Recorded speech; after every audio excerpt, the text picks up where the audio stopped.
लोकनायक जयप्रकाश सहकारी सूतगिरणीत विदारक परिस्थिती। पाहणीवेळी जबाबदार अधिकारीच गैरहजर।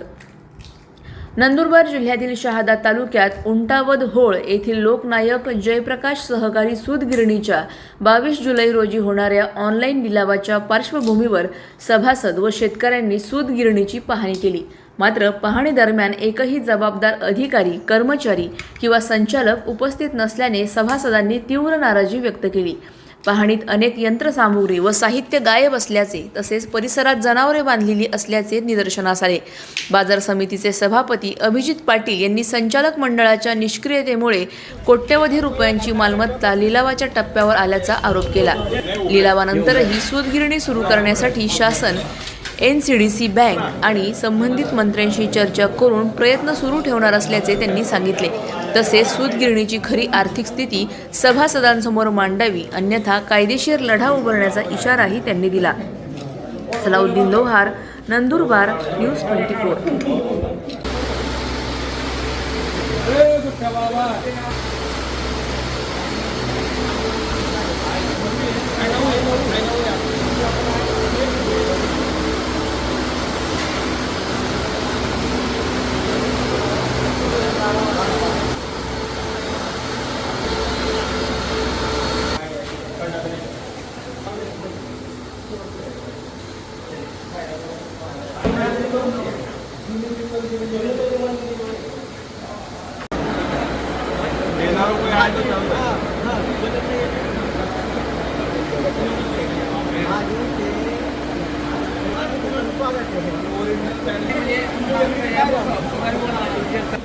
काय विषय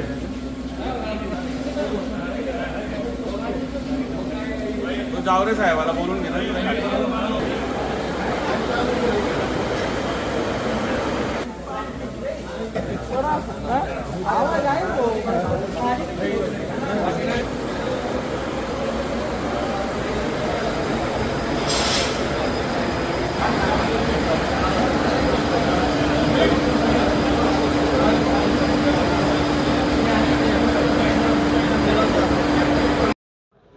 या संपूर्ण पाहणी दौऱ्यामध्ये एक गोष्ट अतिशय प्रकर्षाने जाणवली की एवढी मोठी वास्तू, याच्यामध्ये जुने जाणकार देखील अनेक लोक इथं आहेत।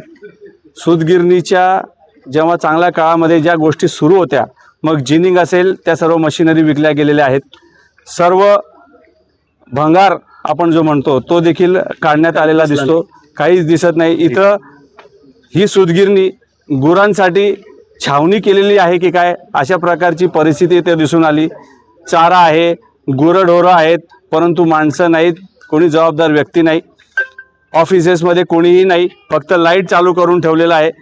अतिशय वाईट परिस्थिती या सूतगिरणीची एकंदरीत दिसून आली। आज खरं तर पाहणी दौरा ठेवला होता, परंतु एकही जबाबदार व्यक्ती नाही।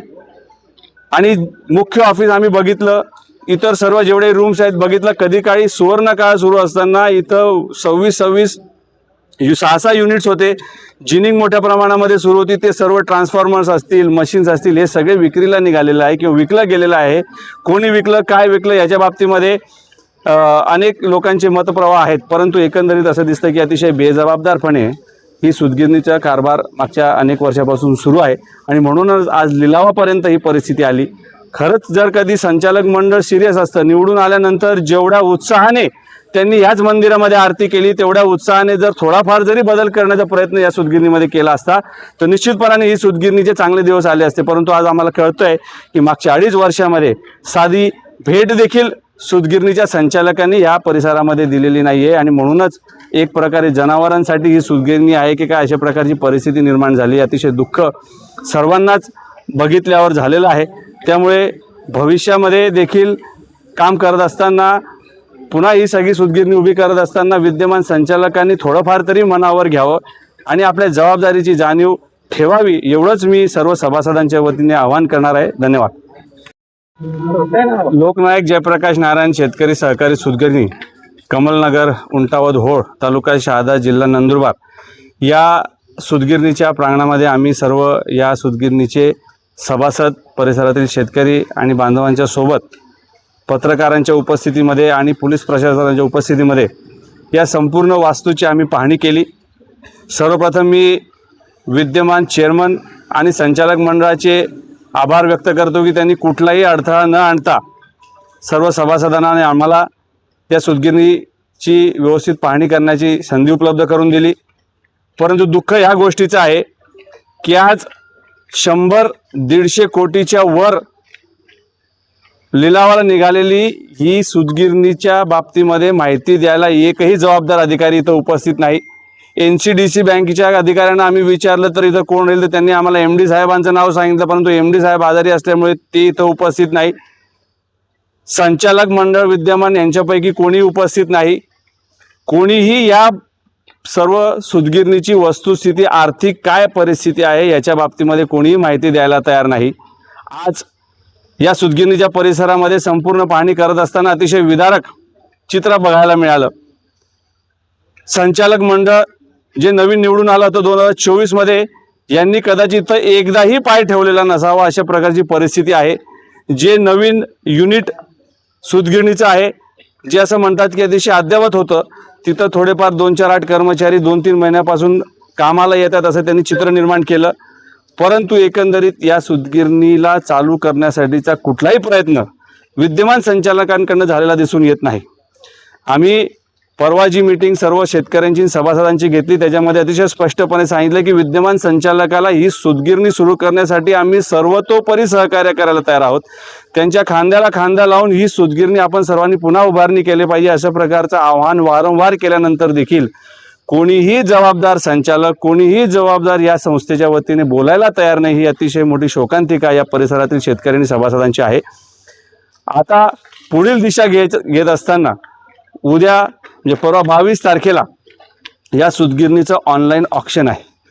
जर 22 तारखेला कुठलाही खरेदीदार या सूतगिरणीत जर आला नाही, ऑक्शन जर झालं नाही, तर NCDC बँक कदाचित पुन्हा याचा लिलाव काढेल.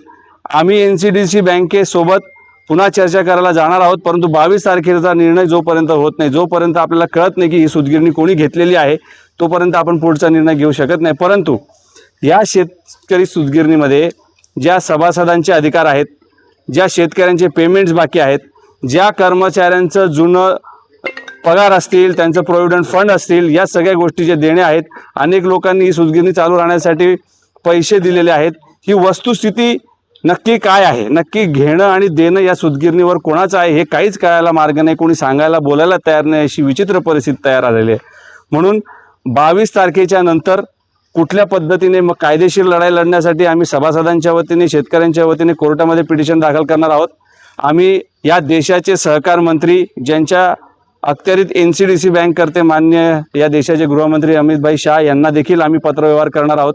राज्याचे सहकार मंत्री असतील, मुख्यमंत्री असतील, यांना देखील आम्ही संपर्क साधणार आहोत. कारण ही संस्था जर विकली जाणार असेल आणि कोणीच बोलणार नसेल तर याच्यामध्ये सर्वजण दोषी राहतील. मी पुन्हा एकदा सर्व संचालक मंडळांना हात जोडून नम्र विनंती करतो आहे, सर्व शेतकऱ्यांच्या वतीने, या परिसरातील सर्व लोकांच्या वतीने, की आपण पुढे या. पारदर्शक परिस्थिती शेतकऱ्यांच्या समोर, सभासदांच्या समोर मांडा. ही सूतगिरणी जर चालू करायची असेल आणि त्याला जर कधी आमच्यासारख्या लोकांचा हातभार लागणार असेल तर निश्चितपणाने आम्ही तुमच्या सोबत काम करायला तयार आहोत. परंतु जबाबदारीपासून जर पळ काढला आणि ही सूतगिरणी जर कधी गेली तर भविष्यामध्ये जे घेणं लोकांचं या सूतगिरणीकडे आहे ते तुमच्याकडे मागतील, कोर्टात जातील, तुम्हाला जबाबदार ठरवलं जाईल. ही जबाबदारी तुम्ही लक्षात घ्या आणि सूतगिरणी चालू करण्यासाठी आपण सर्वजण प्रयत्न करूया, हे आम्ही पुन्हा एकदा आवाहन करतो आहे. NCDC बँकेला आम्ही अतिशय स्पष्ट शब्दामध्ये आमची नाराजी व्यक्त करणार आहोत. किंबहुना जर गरज पडली तर NCDCच्या अधिकाऱ्यांवर देखील गुन्हे दाखल करावे लागतील, कारण की त्यांची जबाबदारी होती. 150 कोटी रुपयाची वास्तू विक्रीला निघाली हे बघण्यासाठी तुम्ही आजची तारीख दिली आणि एकही जबाबदार अधिकारी जर कधी इथं उपस्थित राहायला तयार नसेल तर ही अतिशय क्रूर चेष्टा शेतकऱ्यांची आणि सभासदांची होते आहे. त्यामुळे यांच्या बाबतीमध्ये, NCDCच्या बाबतीमध्ये देखील आम्ही कोर्टामध्ये पिटिशन टाकणार आहोत, पोलीस स्टेशनमध्ये त्यांची तक्रार करणार आहोत. त्यांची जबाबदारी होती आज इथं येऊन शेतकऱ्यांच्या प्रश्नांचे उत्तर देण्याची. ही सर्व परिस्थिती आज आपण बघितलेली आहे. येणाऱ्या काळामध्ये म्हणजे 22 तारखेला पुन्हा अशाच घडामोडींचा आढावा घेण्यासाठी आजच आपले YouTube चॅनलला सबस्क्राईब करा.